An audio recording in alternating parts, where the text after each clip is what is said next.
Thank you all for being here. Really appreciate this turnout. This is really overwhelming to see the number of people both out in the audience and standing here together today. My name is Falco Schilling, and I'm the Advocacy Director for the ACLU of Vermont. And I'm so grateful to have so many powerful allies and champions standing here, standing out in the audience, and standing with us across the state as we stand up for our immigrant friends and neighbors, our constitutional rights, and for the preservation of the rule of law. We have all seen the images coming out of Minnesota and around the country of heavily armed and unidentified federal agents ignoring basic human rights and violently targeting people based on the color of their skin, their accents, or because they simply exercise their First Amendment rights. We are here today to say enough is enough.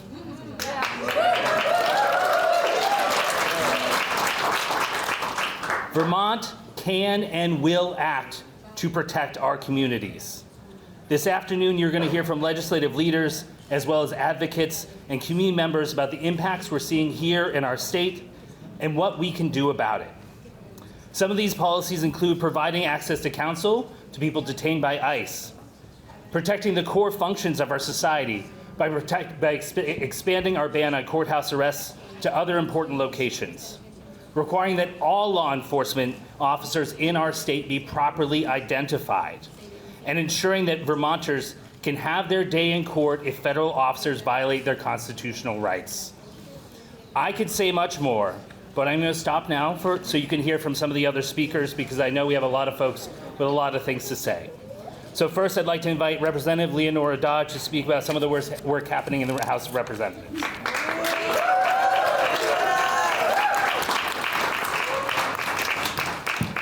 Thank you, Falco. Can y'all hear me? Can you hear me now? How about now?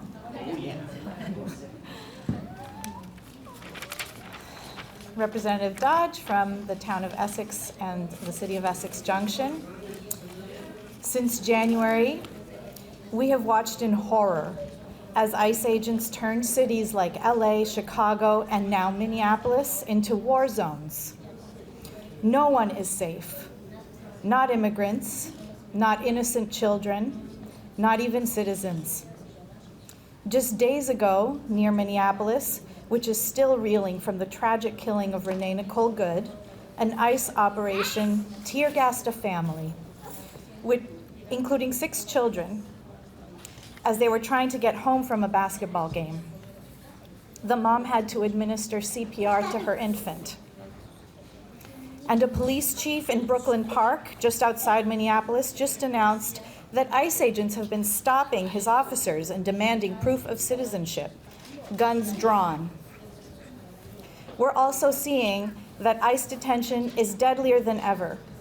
In 2025, over 30 detainees died in custody, many due to untreated medical conditions or due to complications resulting from violent apprehensions. As a Latina legislator, I know personally how fear and uncertainty ripple through immigrant families when enforcement crosses the line into abuse. My friends and family are afraid, canceling international trips to visit their homes, even just to cross the border to Canada. We have memorized emergency helpline phone numbers and named power of attorneys to determine where our children will go if parents get taken. And parents are getting taken, and children are experiencing trauma.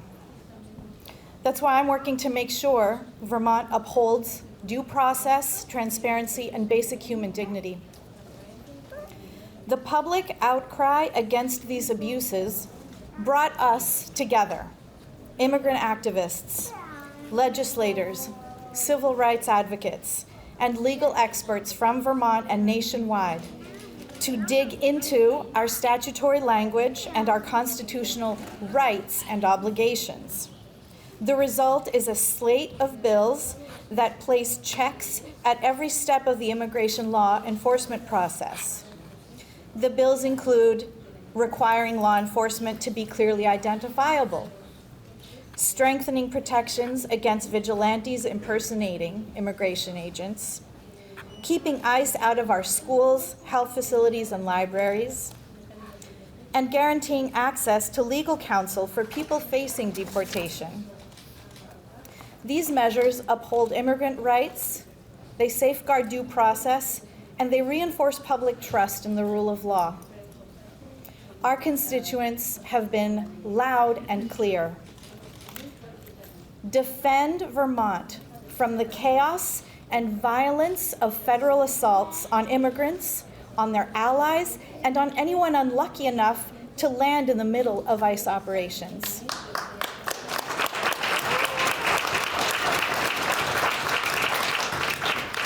We cannot stand idly by while our Vermont dairy farms and construction crews get raided, our neighbors Nacho and Heidi get dragged out of their vehicles and detained simply for looking Latino,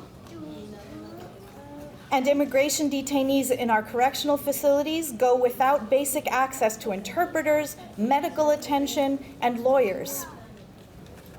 I want to thank everyone who has filled our legislative inboxes with bill requests, turning despair into action. The bills are submitted, and now I encourage everyone to stay engaged in the process. We keep hearing that this is going to be a tough session, but thanks to the pressure from Vermonters, todos, the Senate Judiciary Committee and the House Committee on Corrections and Institutions have already begun taking testimony and started editing bill language around these measures. This is going to be a tough session, but this coalition is ready. Sí se puede. Sí se puede.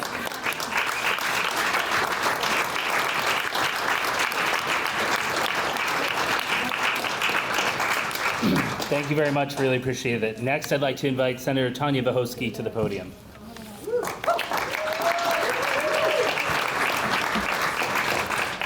I want to thank everyone for being here. I want to thank everyone for standing up and loudly saying no. We will protect Vermonters, all Vermonters. We will say no to ICE encroaching on our civil liberties, and we will do that in every way possible. We will do that in this building with legislation that we are working on and has been in process for a while, and we will do that in the streets when necessary. So thank you for standing in solidarity, for standing up for your neighbors. What we are working on in the Senate, and what has come from extensive work with the ACLU, with our legislative council, to understand what we can do to protect Vermonters. Not feel-good legislation, but real policy that will stand up and is defensible under the United Supreme Court's Supremacy Clause.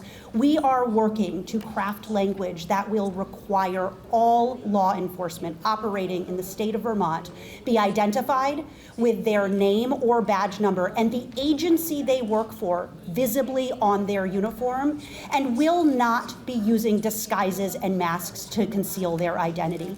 Yes.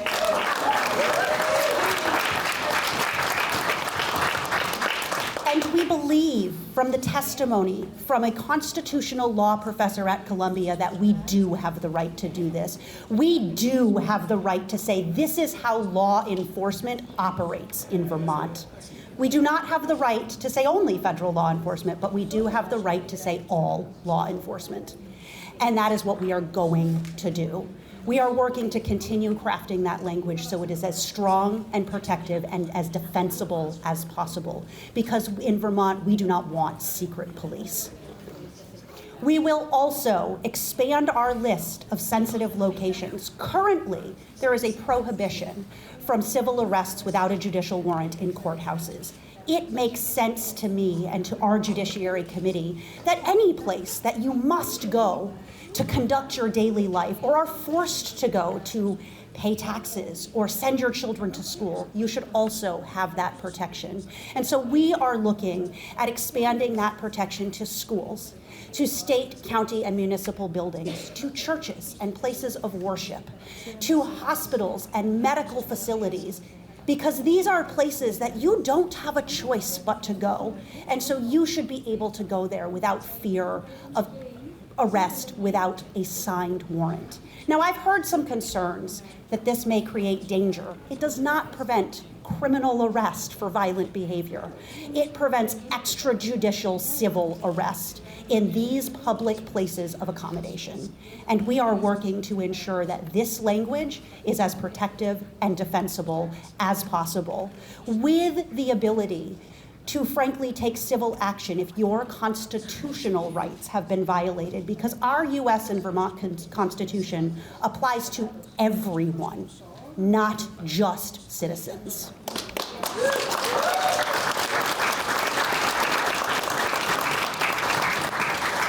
In our Education Committee, they will be taking up a bill that has been introduced to ensure that there are basic immigration policies and protections to protect students in our schools, to ensure students and their families know their rights and know who to call for help if those rights are trampled on.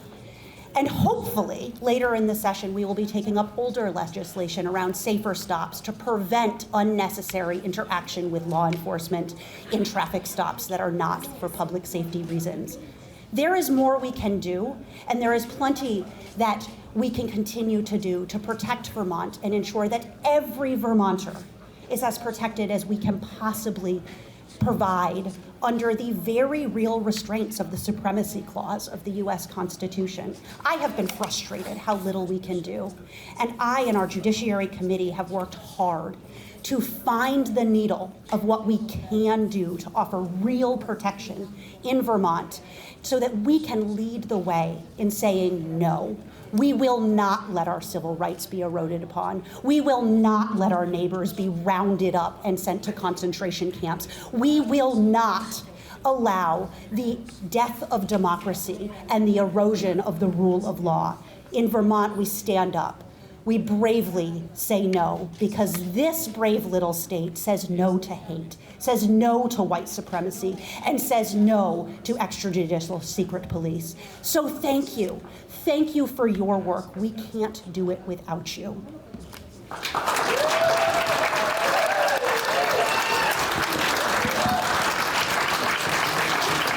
Thank you so much, Senator. Next, I'd like to invite to the podium Senator Becca White.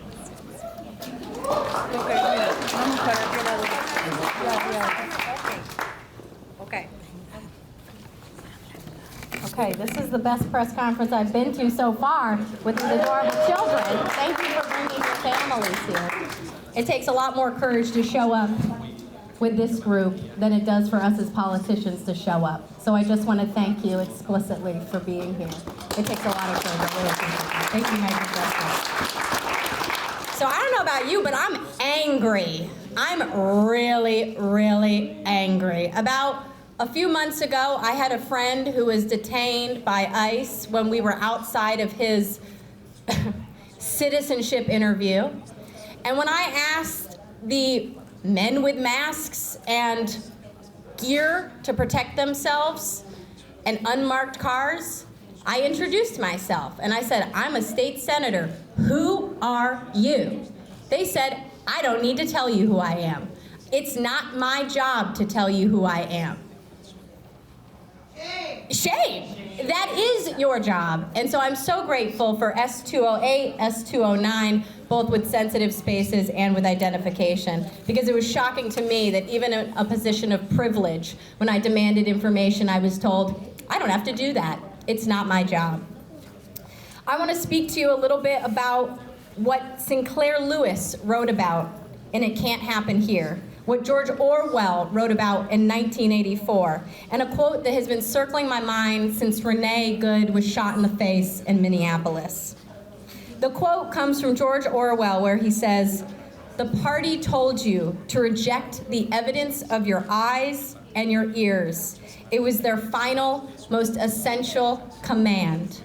It is our job as elected leaders, as individuals in positions of power, to not allow that type of reality to exist, where people can say and deny the rights, the constitutional rights of citizens, because they are told by Donald Trump's administration and by the tyrannical, authoritarian administration that is beneath him, that the truth of what they see in videos and in photos and when they interact with ICE, that is the reality. The reality is that they're denying constitutional rights, and that it's not because we have a mass amount of criminals out there who need to be detained. No, it is because of a much larger, more sinister problem, which is the desire for this administration to create fear and doubt and to pick the winners and the losers in a race battle that they have created to disenfranchise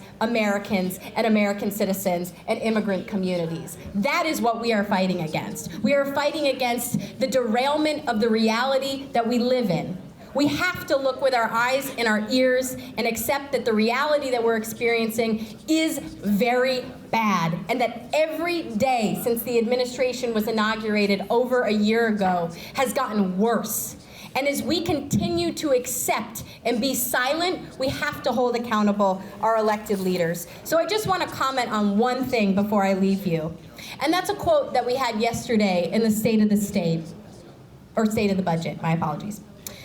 Our governor said that it's political posturing, essentially, to respond to the federal government, or at least that's basically the gist I heard. That's political posturing to bring up the inequities that the federal government is creating.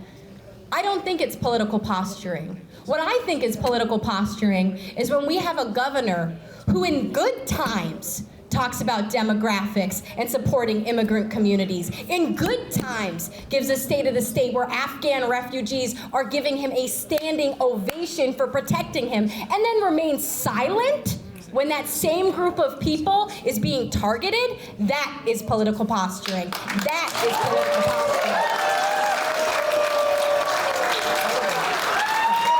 Yeah, I was mad. I'm still mad.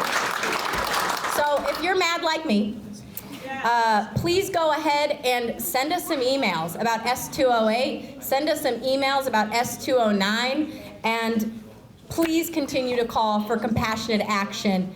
Not political posturing, not silence, but compassionate action. And thank you so much for being here.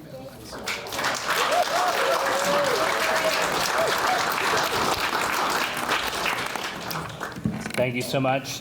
Next, I'd like to invite to the stand, to the podium, not to the stand, Olga, who's a community member and a leader of Migrant Justice.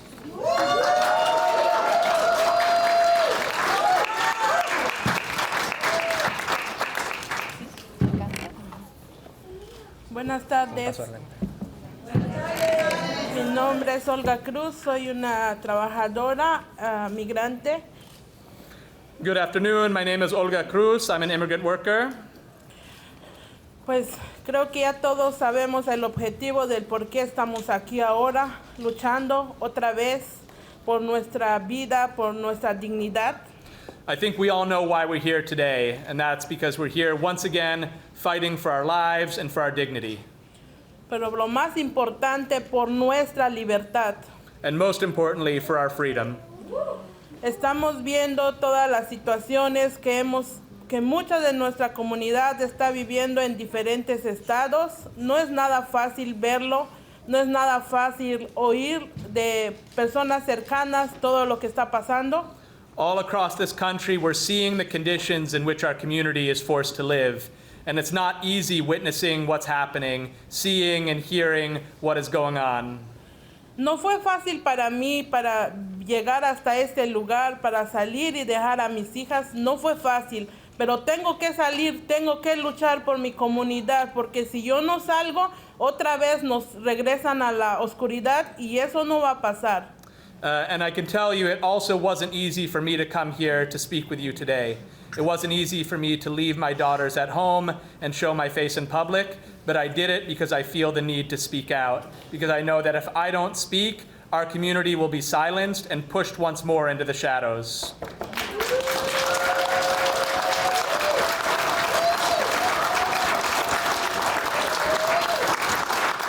Creo que ya sabemos mucho de lo que estamos pidiendo. son muchas diferentes cosas de lo que queremos que pase.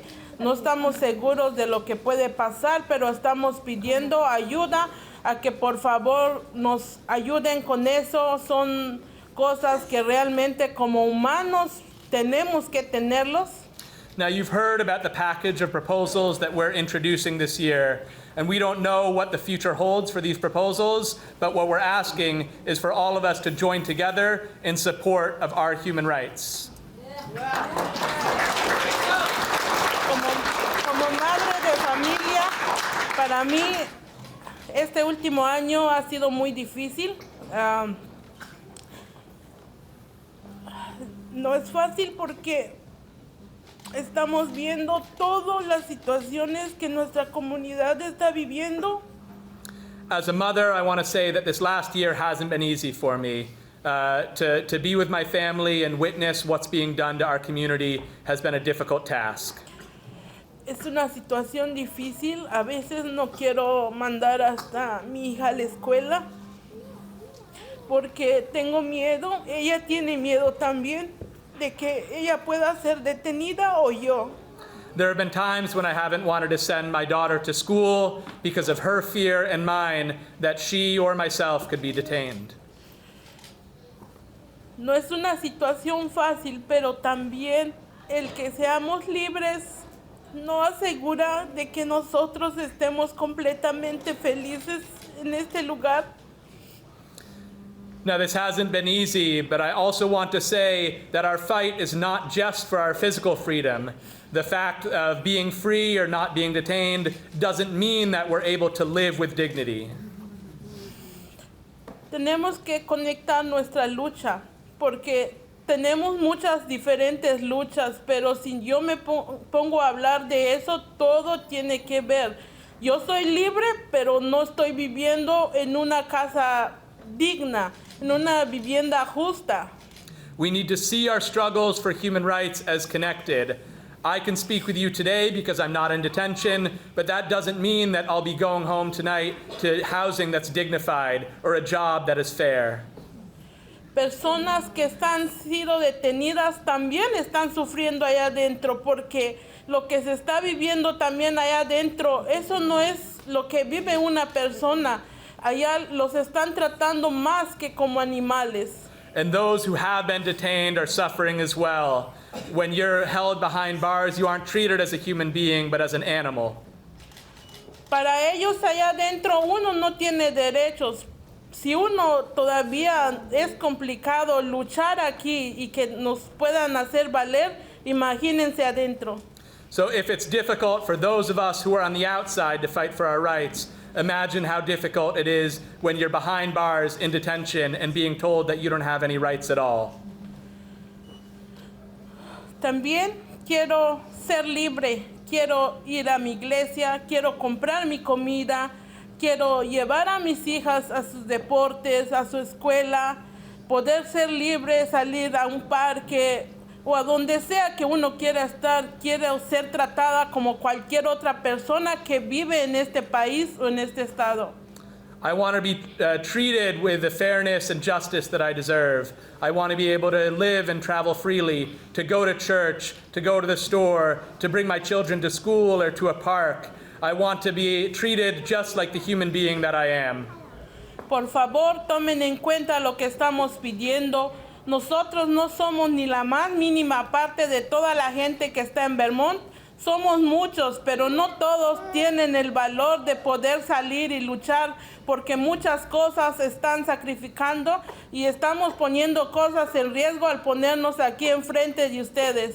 And so I ask to be heard and to be recognized that those of us who you see in front of you are just a small percentage of the community that's living in this state, fighting for their rights. Not everybody is able to come and show their faces because it requires great sacrifice, putting ourselves at risk to speak with you today. Gracias. Thank you.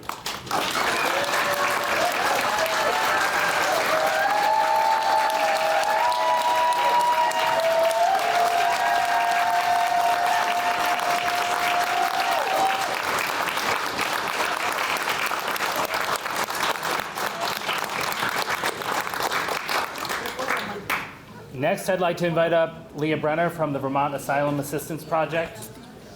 Oh, there you are. Good afternoon, everyone. Good afternoon, buenas tardes. I'm Leah Brenner. I'm a staff attorney with the Vermont Asylum Assistance Project, or VAP. I'm here to speak briefly about the need for access to legal counsel for ICE detainees in Vermont. I've spent the last 6 months visiting ICE detainees in Vermont prisons with my VAP colleagues. So these are folks held by ICE for purely civil, not for criminal allegations, for alleged immigration violations.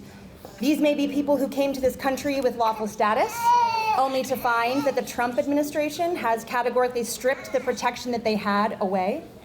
It could be people who entered the US legally and built lives here under a valid visa, which has since expired. Others may have suffered persecution or torture in their home countries and came to the US seeking safety, only to find that new discriminatory policies are denying them protection, or are now being locked up and pressured by ICE to flee and return to potentially life-threatening situations. In the face of over 800 ICE detentions in Vermont this past year, our VAP team of 4 lawyers simply cannot meet the needs of all immigrants held in Vermont prisons. When we visit, we offer basic legal screenings and some guidance where we can, and occasionally take on a new case for representation, but it's not enough. Many of the people we have spoken to have no criminal history and have no legal reason for being held by ICE in the first place. During their detention, many people face barriers to accessing medical care or resources in a language that they speak and understand. Currently, in Vermont, a person in ICE detention has no right to a lawyer. If an ICE detainee secures a lawyer, Vermont does not provide funding to offset the cost, and at times we see detainees face significant hurdles to even speak with their attorneys or to attend their own immigration court proceedings while in state custody. Vermont state and federal detainees who are held in the very same prisons for alleged criminal violations all have a right to a free attorney under the US Constitution. But ICE detainees in the exact same shackles and the exact same cells may never even speak to an attorney before they are shipped to a larger ICE detention in a faraway southern state where my team can't reach them, and eventually possibly be deported back to a country that for some may mean certain death. At VAP, we often say that there are no rights without remedies. This means, what good is having a right unless there's also a real process to correct things when that right is violated? Here in Vermont, we could make laws that give our immigrant community all the rights in the world, but when, not if, when ICE violates those rights that we can create in Vermont, as I have seen across our state almost every day for the last year, how will they hold ICE and the government accountable without access to an attorney? We need lawyers to stand up in courts and represent our Vermont community, immigrant and otherwise, when ICE and the government violate their and our rights. We are one and the same. Many other states provide free legal services to their immigrant residents in order to protect their communities and to keep everyone safe from government overreach. And it is time for Vermont to join them.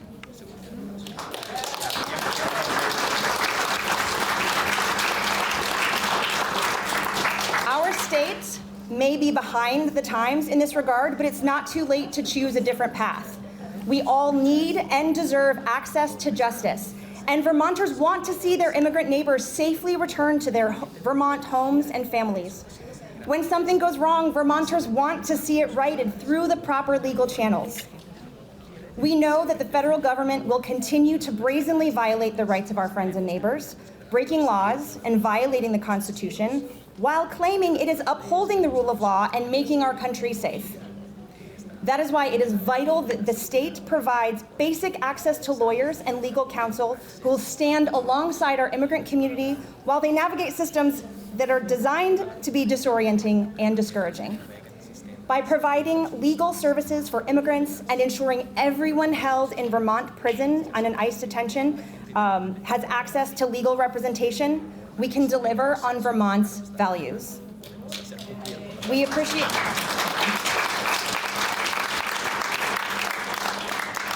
appreciate your support in seeking state funding for legal representation for our precious community members who are detained and held by ICE within our brave little state. Stay tuned for more throughout the session, and thank you so much for being here today. Gracias.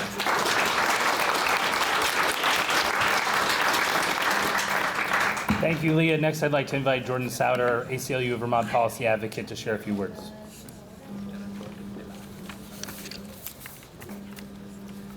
Thank you all for being here today. My name is Jordan Souter, he, him pronouns, and I'm a policy advocate for the ACLU Vermont.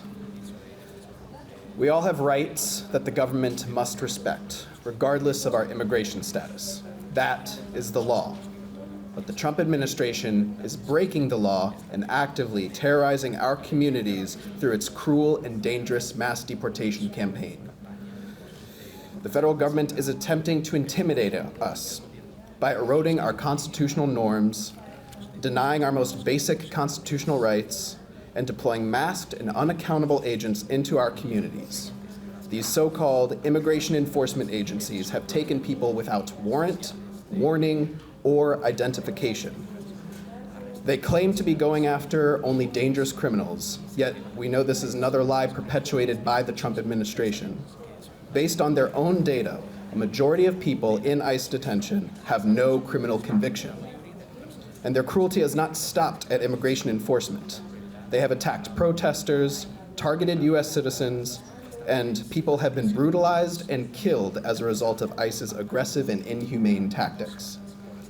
People are rightfully outraged and afraid, and are demanding to know how Vermont is going to protect their rights and defend our communities.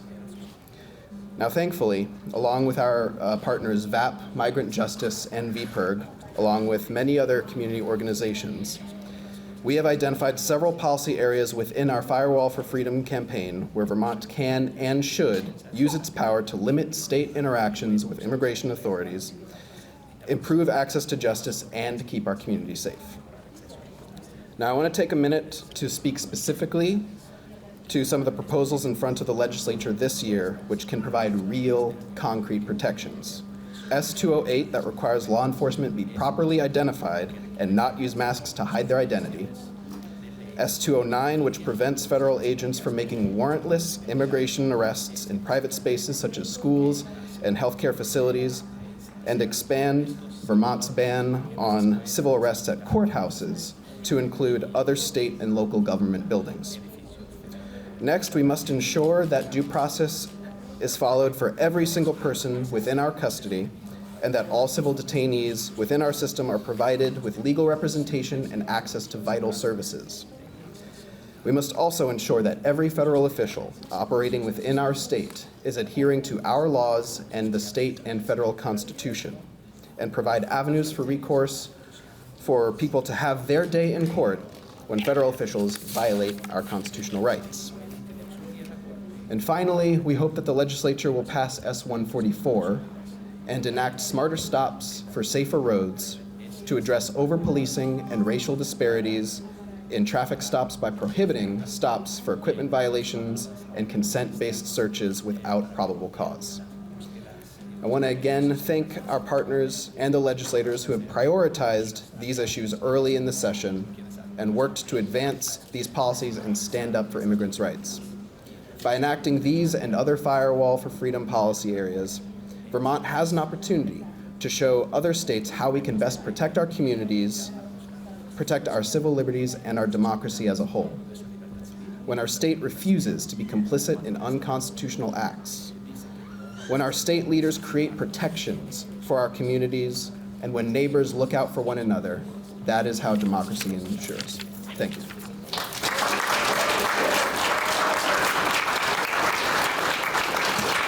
All right, and finally, before we answer any questions, I want to invite up Jordan Hayden from VPIRG.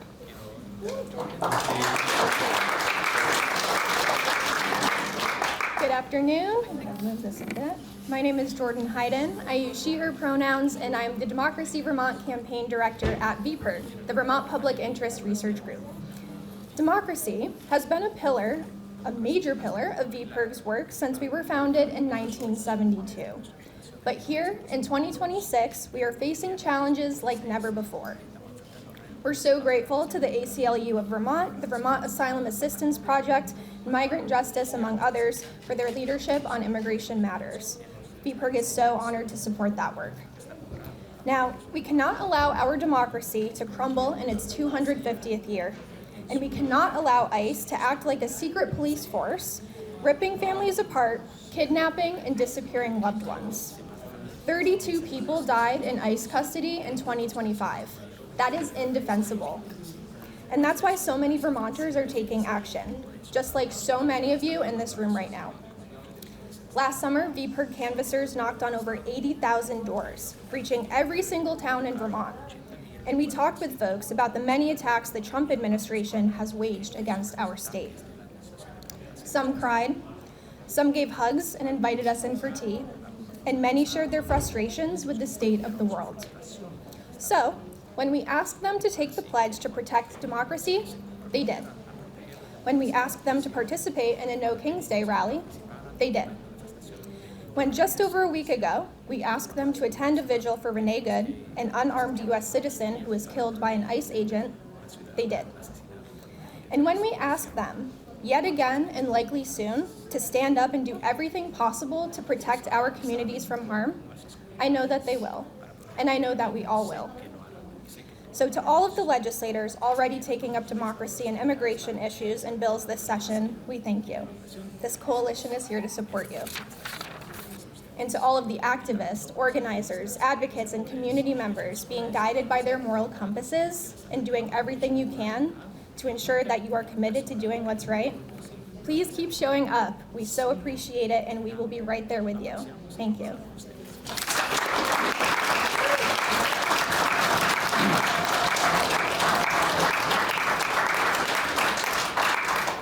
Thank you, Jordan. Thank you to all of our speakers. Now we'd be happy to take any questions.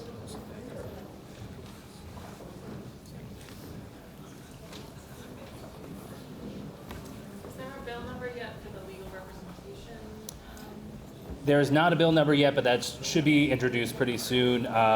Representative Dodge is the lead sponsor, so keep checking the legislative website for that, and we'll be letting folks know when that comes out. Can you talk more about barriers for immigrants like accessing healthcare when they're detained in Vermont facilities? Like, what kind of issues have you guys seen and how is development for happening? Yeah, this is something that I can speak to, and I think others might want to speak to this as well, but I can just briefly say that we have really, we're very, very concerned about the situation within Vermont's facilities when it comes to access to appropriate language services, and access to medical care, and those two things often go hand in hand. When folks don't know what's available to them, they don't know how to ask for help, they don't know how to contact attorneys or loved ones, they are often not getting the care that they need. And we also just have general concerns about the level of care that's being offered within our facilities. I think you'll learn more about that, but I can say at a high level, it's very concerning what we've seen inside our facilities, and we need to do better. And I'll pass the mic over to anyone else who might want to answer that. Okay, so. Are you guys looking for like interpreters in DOC facilities, or something specific you're asking? Thank you. VAP is always looking for volunteers in many ways. If you are, if you have legal expertise or language skills that you'd like to offer, you're welcome to contact VAP directly. Our main email is info@vaapvt.org. For any other non-legal or non-language offers for help volunteer, we're actually offering that you connect to Jordan at VPIRG because they really have the boots on the ground for the non-legal side.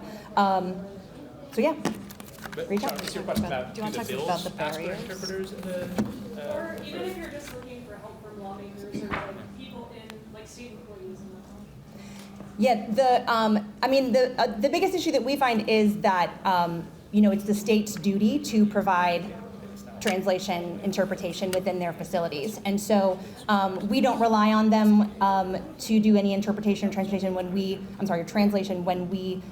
come visit. We bring our own people or our own devices. We've found some barriers to that from DOC. And so we're happy to work together if they, if they create their own situation or their own solution. We're happy to work together.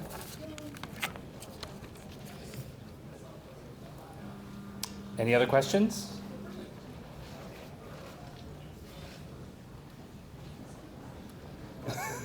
Get some in the back, yeah.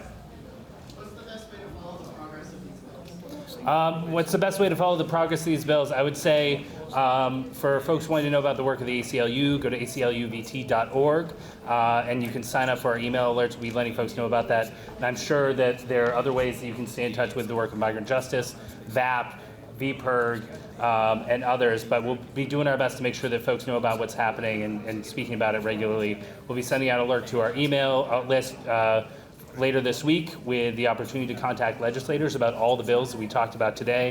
And I'm sure you'll be hearing more from the other organizations that stood up here today as well.